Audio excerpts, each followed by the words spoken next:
Hi friends, ಎಲ್ಲರಿಗೂ ನಮಸ್ಕಾರ. ತುಳಸಿ food ವ್ಲಾಗ್ಸ್ಗೆ ಸ್ವಾಗತ. ಇವತ್ತಿನ ವಿಡಿಯೋನಲ್ಲಿ ಉತ್ತರ ಕರ್ನಾಟಕದ ಎಣ್ಗಾಯಿ ಹೇಗೆ ಮಾಡೋದು ಅಂತ ತೋರಿಸ್ಕೊಡ್ತೀನಿ, ಬನ್ನಿ. ಒಂದು ಬಾಣಲಿ ತಗೊಂಡಿದ್ದೀನಿ, ಅದಕ್ಕೆ ಒಂದು 1/4 ಕಪ್ಪಷ್ಟು ಕಡಲೆ ಬೀಜ ಹಾಕ್ತಾಯಿದ್ದೀನಿ. ಇದನ್ನು ಫ್ರೈ ಮಾಡ್ಕೋಬೇಕು. ನೋಡಿ ಫ್ರೆಂಡ್ಸ್, ಇದು ಕೆಂಪಗಾಗಿದೆ, ಚೆನ್ನಾಗಿ ಫ್ರೈ ಆಗಿದೆ. ಇದನ್ನು ಒಂದು ಬೌಲ್ಗೆ ತೆಗೆದಿಟ್ಕೋಬೇಕು. ಮತ್ತು ಅದೇ ಬೌಲ್ಗೆ 1 ಕಪ್ಪಷ್ಟು ಒಣ ಕೊಬ್ಬರಿನ ತುರಿದು ತಗೊಂಡಿದ್ದೀನಿ.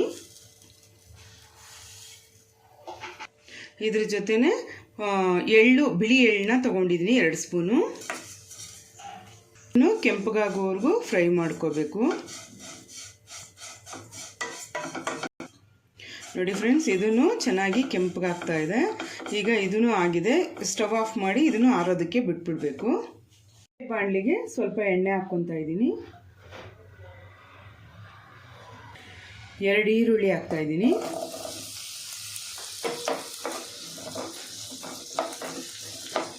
ಈರುಳ್ಳಿ ಸ್ವಲ್ಪ ಫ್ರೈ ಆದಮೇಲೆ ಬೆಳ್ಳುಳ್ಳಿ ಹಾಕ್ಕೊತಾ ಇದ್ದೀನಿ. ಸ್ವಲ್ಪ ಕರಿಬೇವು ಹಾಕ್ತಾ ಇದ್ದೀನಿ. 3 ಟೊಮೊಟೊ ಹಾಕ್ತಾ ಇದ್ದೀನಿ. ಇದಿಷ್ಟು ಸ್ವಲ್ಪ ಮೆತ್ತಗಾಗೋವರೆಗೂ ಚೆನ್ನಾಗಿ ಫ್ರೈ ಮಾಡ್ಕೋಬೇಕು. ಇದು ಮಿಕ್ಸಿ ಜಾರ್ ತೊಗೊಂಡಿದ್ದೀನಿ. ಹುರಿದಿರೋಂಥ ಕಡಲೆಕಾಯಿ ಬೀಜನ ಹಾಕ್ತಾಯಿದ್ದೀನಿ. ಇದನ್ನು ಫ್ರೈ ಮಾಡ್ಕೊಂಡಿದ್ನಲ್ಲ ಒಣ ಕೊಬ್ಬರಿನ, ಅದನ್ನು ಹಾಕ್ತಾಯಿದ್ದೀನಿ.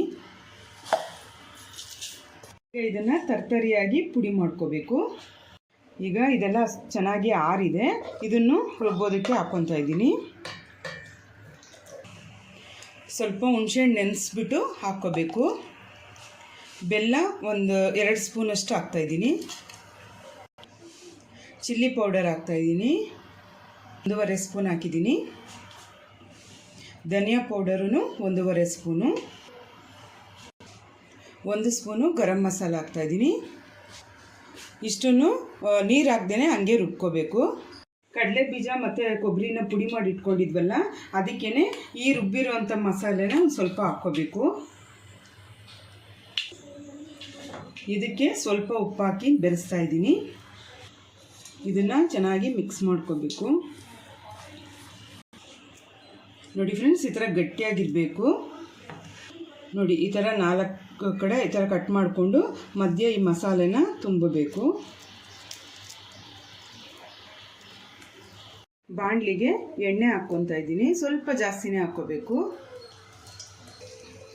ಸಾಸಿವೆ ಹಾಕ್ತಾಯಿದ್ದೀನಿ. ಈಗ ಒಣಮೆಣಸಿನ್ಕಾಯಿ ಹಾಕ್ತಾಯಿದ್ದೀನಿ 3.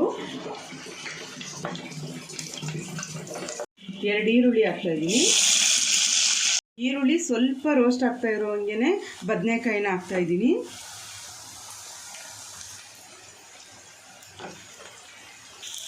ಇದನ್ನು ಒಂದು ಸ್ವಲ್ಪ ಹೊತ್ತು ಫ್ರೈ ಮಾಡ್ಕೋಬೇಕು. ಸ್ವಲ್ಪ ರೋಸ್ಟ್ ಆದಮೇಲೆ ಕ್ಯಾಪ್ಸಿಕಮ್ನಲ್ಲೂ ಈ ಥರ ಮಸಾಲೆ ತುಂಬಿಟ್ಕೊಂಡಿದ್ದೆ. ಇವಾಗ ಅದನ್ನು ಹಾಕಿ ಅದನ್ನು ಸ್ವಲ್ಪ ಹೊತ್ತು ಫ್ರೈ ಮಾಡ್ಕೋಬೇಕು. ಎಲ್ಲ ರೋಸ್ಟ್ ಆಗಿದೆ. ಈಗ ಸ್ವಲ್ಪ ನೀರು ಹಾಕಿ ಬೇಯೋದಕ್ಕೆ ಬಿಡಬೇಕು. ನೋಡಿ ಫ್ರೆಂಡ್ಸ್, ಚೆನ್ನಾಗಿ ಬೆಂದಿದೆ. ಈಗ ಮಿಕ್ಕಿರುವಂಥ ಮಸಾಲೆಗಳನ್ನೆಲ್ಲ ಹಾಕ್ಕೊಂಡ್ಬಿಡ್ಬೇಕು. ರುಬ್ಬಿರೋಂಥ ಮಸಾಲೆನೂ ಹಾಕ್ತಾಯಿದ್ದೀನಿ. ಈಗ ಸ್ವಲ್ಪ ನೀರು ಹಾಕ್ತಾಯಿದ್ದೀನಿ. ಕೊತ್ತಂಬರಿ ಸೊಪ್ಪು ಸ್ವಲ್ಪ, ಆಗಲೇ ಸ್ವಲ್ಪ ಉಪ್ಪು ಹಾಕಿದ್ದೆ, ಅದನ್ನು ನೋಡಿಕೊಂಡು ಇನ್ನೂ ಸ್ವಲ್ಪ ಉಪ್ಪು ಹಾಕ್ತಾಯಿದ್ದೀನಿ. ಈಗ ಇದನ್ನು ಚೆನ್ನಾಗಿ ಮಿಕ್ಸ್ ಮಾಡಿ ಬೇಯೋದಕ್ಕೆ ಬಿಡಬೇಕು. ನೋಡಿ ಫ್ರೆಂಡ್ಸ್, ಎಣ್ಣೆ ಎಲ್ಲ ಚೆನ್ನಾಗಿ ತೇಲ್ತಾ ಇದೆ. ಈಗ ಇದು ರೆಡಿಯಾಗಿದೆ.